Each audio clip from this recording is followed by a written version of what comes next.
Hi guys, it's your girl Naja coming to you with this natural hair straightening video. I get asked a lot how I achieve my feathered bangs, so I just wanted to make my first video showing you guys how I normally straighten my hair. Now, the first steps that I do is, of course, wash your hair and blow dry it. If you guys want to see a video on how I blow dry my hair and the products that I use, I can make another video for you at a later time. So my first steps in this video are just brushing out or combing my hair because I blow dried it the night before and I went to sleep. So here you see me sectioning out small sections and I start in the back. Now my flat iron is usually on about 350 to 375, just depending on the day and how straight I want my hair. I usually like a lot of volume in my hair. That's why I don't use, 400 or 450 degrees. And I also don't want to cause damage to my hair because I have color ends and I don't want them to get completely dried out. Now, my first tip to you guys is to deep condition your hair. I deep condition my hair every time that I straighten it. Deep conditioning also helps restore the damaged ends from straightening and also from coloring. Now I use a number of different deep conditioners, a lot of home remedies and also store-bought products. So also I could do another video on that if you guys would like that as well. So you see me here just pressing out the back. I really don't do a lot of bump or curl to the back of my hair. I just simply straighten it and try to get it as straight as possible. Now moving on to the sides of my hair, this is when I start doing, my kind of special techniques that I want to show you guys. Here you see how my root is very lifted or bumped. I don't put a lot of heat on my root, but I definitely bump my root and I straighten the rest of my hair and then I go and bump my ends. So what that does is give me that volume and that lift. So when I feather the top part of my bang, it all flows in a backwards motion and it has a lot of volume at the root. Now this part is a little bit trickier. I actually take diagonal sections here, and I take diagonal sections to create an effect of allowing my edges to be pressed out, which is where the front part of the triangle is, and in the back of the triangle is a thicker section, and I call it a triangle because it kind of looks like a triangle. Having that triangular section in the front helps to press out your edges while you are creating that volume. Now I'm taking my roots and I am kind of pushing them forward and I am curling that hair backwards. Curling that hair backwards allows you to feather that bang.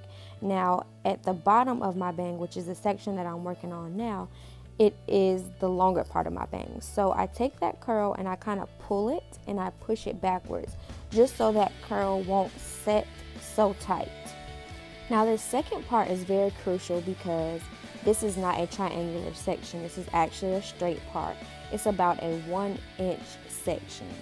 Now I take this section and I split that section in half, and what I'm going to do is I am going to straighten my root here and I am going to start curling that mid to end part really tight.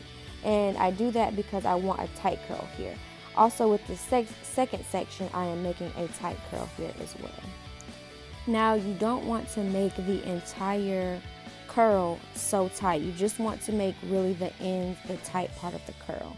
Now I don't want to talk too much because this part is just really repetitive and it's pretty much the same thing that I did for the second two sections of the curling process.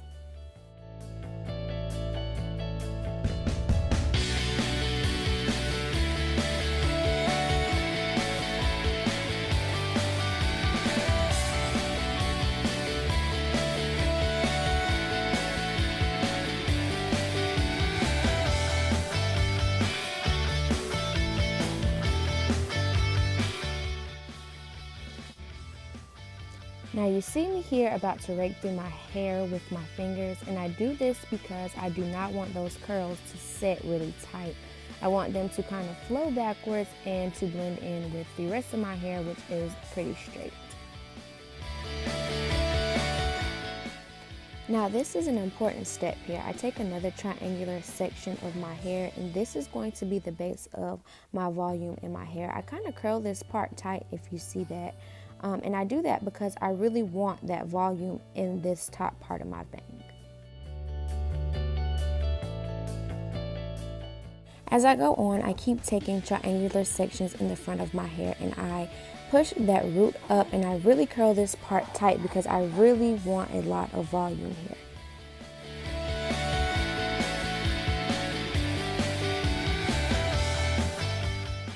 You really want to push that root up to create that volume because that is the most important part of this feathered bang tutorial. You have to create a lot of volume in the top. Now this is the right side of my hair. I kind of call it my sensitive side because it gets a little damaged sometimes. And I don't know if that's because of how I wear my part or if that is just how my hair grows on this side. Actually, I've always shaved this side whenever I chose to shave my hair. It's always been my shorter side, even when I wore my part on the opposite side of my head. I just kind of curl this back. I really don't try to do too much to this side because I usually end up tucking it behind my ear anyway.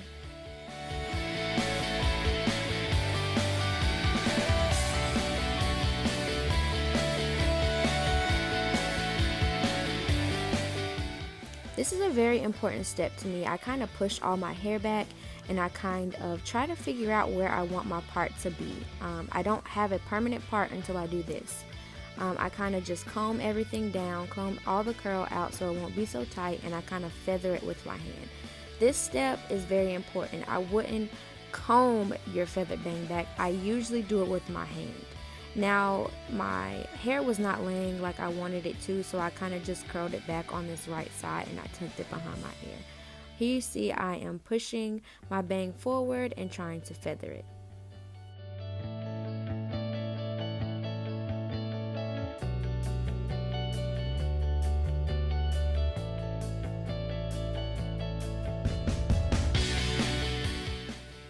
Now here is where I would normally add a bit of oil. I usually use coconut oil unrefined. I didn't add it this time because I felt like my hair had enough oil on it. I don't like to add a lot of oil because my hair gets very oily.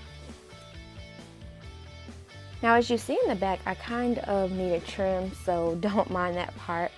I really didn't notice that until I watched the footage back. But this is the end of my video, guys. I hope you enjoyed it, and if you would, I would like you to leave some comments, like, rate, and subscribe. Thank you, and I hope to see you soon on my next video.